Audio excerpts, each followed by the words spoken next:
बिस्मिल्लाहिर्रहमानिर्रहीम। अस्सलाम वालेकुम दोस्तों, कैसे हैं आप। मैं हूं मोहम्मद इरफान और आप देख रहे हैं MI फूड सीक्रेट्स। आज की रेसिपी बहुत ही यूनिक रेसिपी है, स्पेशली उन लोगों के लिए जिनके कमर में दर्द रहता है। अक्सर वो ये रेसिपी बनाकर यूज़ करें तो इंशाल्लाह उनके कमर का दर्द जो है वो ठीक हो जाएगा।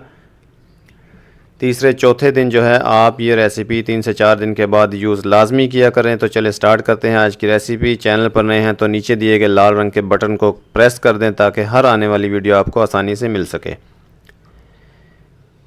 हाफ़ कप मैंने लिया ऑयल का और उसमें बारीक कटा हुआ दरमियाने साइज़ का एक प्याज ऐड कर दिया है और इसे मैं 8 से 10 मिनट के लिए पकाऊंगा मीडियम फ्लेम पर। आपने हाई फ्लेम पर बिल्कुल नहीं पकाना क्योंकि प्याज जल जाता है। मीडियम फ्लेम पर भी आप देख सकते हैं थोड़ा सा प्याज एक साइड से जल गया है। तो चलिए कोई बात नहीं। इसमें 2 चम्मच अदरक का पेस्ट ऐड करना है। अदरक जो है वो हाथ से कुटा होना चाहिए, आपने इसे ग्राइंडर में बिल्कुल भी नहीं पीसना। तो अदरक डालने के बाद 5 मिनट के लिए अदरक को भी लाइट ब्राउन कर लेंगे भुनाई करके, और फिर इसमें टमाटर ऐड करेंगे 1 अदद। ये मेरे पास फ्रीज़र में रखा हुआ टमाटर था जो कि बिल्कुल जम चुका था। फ्रीज़र का टमाटर यूज़ आप किया करें क्योंकि इसमें छिलका जो है वो आसानी से रिमूव हो जाता है। पानी के नीचे करेंगे फ्रीज़र से निकाल के तो छिलका आसानी से रिमूव हो जाएगा और बाकी टमाटर को कूट कर आप इस्तेमाल कर सकते हैं। ये नमक, मिर्च और हल्दी मैंने ऐड की है हाफ़ चम्मच तीनों, और इसको आप बल्कि आप अपने जायके के हिसाब से कम या ज़्यादा थोड़ा बहुत कर सकते हैं, ज़्यादा नहीं। तो इसकी भुनाई करनी है 5 मिनट के लिए। जब ये अच्छी तरह से मसाले प्याज और अदरक के अंदर मिक्स हो जाएं, जज़ब हो जाएं, तो इसमें आपने करने हैं आलू ऐड।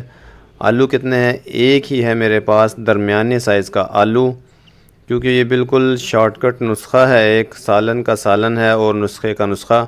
आप बिल्कुल कमर दर्द वाले मरीज़ इस्तेमाल कर सकते हैं। 3 से 4 दिन के बाद आप लाजमी एक दफ़ा बनाकर ये खाया करें। बहुत ही आसान और बहुत ही सस्ता नुस्खा है। तो 10 मिनट के लिए आलू डाल के इसकी भुनाई लगानी है, भुनाई ताकि आलूओं के अंदर मसाला जज़ब हो जाए, और फिर इसमें हाफ़ प्याली पानी की डालकर आपने इसे आधे घंटे के लिए जो है वो ढक देना है। ढकना इसलिए है ताकि आलू जो है उनमें सख्ती बरकरार है, बारीक काटे हुए थे हालांकि, लेकिन ये है कि आधे घंटे के लिए आप इसे जब ढक देंगे तो ये बिल्कुल जो है वो नरम हो जाएंगे, खाने के काबिल हो जाएंगे। आप इसे बिल्कुल आसानी के साथ इस्तेमाल कर सकते हैं। चले मैं आपको दिखाता हूँ कि आलू वाकई में गल चुके हैं या सिर्फ मेरी बातें ही हैं। ये देखें जनाब, आपके सामने है बिल्कुल आलू मुकम्मल तौर पर जो है वो खाने के लिए तैयार हो चुके हैं, गल चुके हैं। तो चलें चलते हैं फ़ाइनल लुक की तरफ। फ़ाइनल लुक से जाने से पहले हम इसके ऊपर धनिया डालेंगे और 1 अदद लेमन जूस, 1 अदद लेमन का जूस।